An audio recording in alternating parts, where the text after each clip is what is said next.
এবার গদি হারাচ্ছেন মোদি। প্রতিবেশী নেপাল বাংলাদেশে তরুণদের বিদ্রোহের আগুন ছড়িয়ে পড়ছে ভারতে। নেপালের জেনজি বিক্ষোভের পরে ঠিক তখনই বিহারের রাস্তায় নেমে পড়েছেন হাজার হাজার চাকরি প্রত্যাশী যুবক। বাংলাদেশের শিক্ষাবিদদের আন্দোলন শেখ হাসিনাকে সরিয়েছে। নেপালে সামাজিক যোগাযোগ মাধ্যম নিষিদ্ধের প্রতিবাদে প্রধানমন্ত্রী ওলি পতন হয়েছে। এবার সেই তরুণ তরুণীদের প্রবল ক্ষোভ মোদি সরকারের দিকে চোখ রেখে সন্দেহ জাগাচ্ছে যে গণতান্ত্রিক শাসকের আসনও কি দখলহীন। বিহারের শিক্ষা নিয়োগ নিয়ে উত্তেজনা দিন দিন তীব্র হচ্ছে।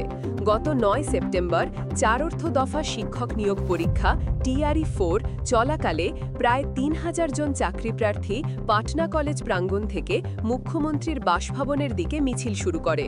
তারা স্লোগান দিতে দাবি করে সরকার আগের প্রতিশ্রুতি মতো আগামী ১৫ সেপ্টেম্বরের মধ্যে ১,২০,০০০ শিক্ষক নিয়োগের বিজ্ঞপ্তি দিক। কিন্তু বিহার শিক্ষামন্ত্রী সুনীল কুমার ঘোষণা দেন এবার মাত্র ২৬,০০০-এর কিছু বেশি পদ পূরণ হবে। এতে দীর্ঘদিন ধরে প্রস্তুতি নেওয়া প্রার্থীরা ক্ষুব্ধ হয়ে ওঠে।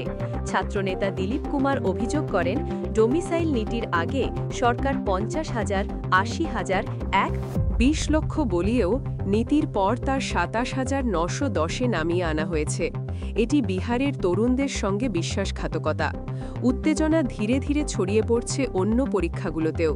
স্টেট শিক্ষক যোগ্যতা পরীক্ষা STET আটকে থাকায় শিক্ষকদের দাবি TRE-5-এর আগে STET পরীক্ষা পরিচালনা করতে হবে। বিক্ষোভকারীরা বিভিন্ন চিত্তাকর্ষক স্লোগান দিয়ে তাদের ক্ষোভ প্রকাশ করেছেন। উদাহরণস্বরূপ আন্দোলনকারীরা আমাদের ভবিষ্যৎ, আমাদের অধিকার এবং শিক্ষক নিয়োগ এখনই চাই ইত্যাদি স্লোগান দেন। একজন প্রার্থীর ভাষায়, এই পরীক্ষা শুধু পরীক্ষা নয়, এটা আমাদের জীবিকার চাবিকাঠি।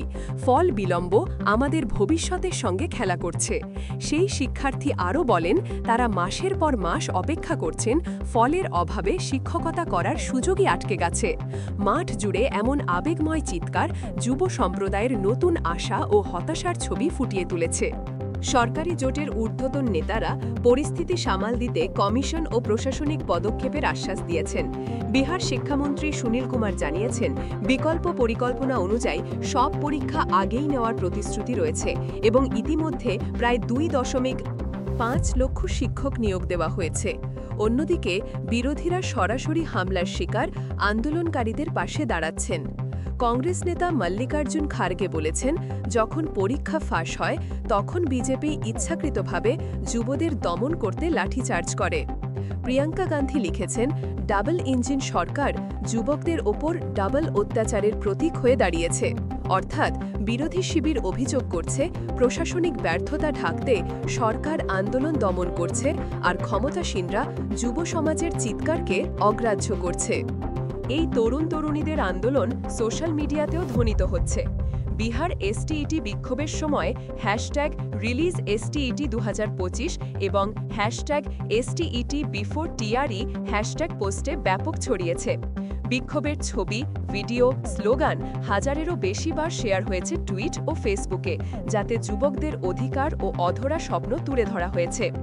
অনেকে তরুণ ব্লগার ও ইনফ্লুয়েন্সারের মাধ্যমে সরকারের দৃষ্টি আকর্ষণ করতে চেষ্টা করছেন।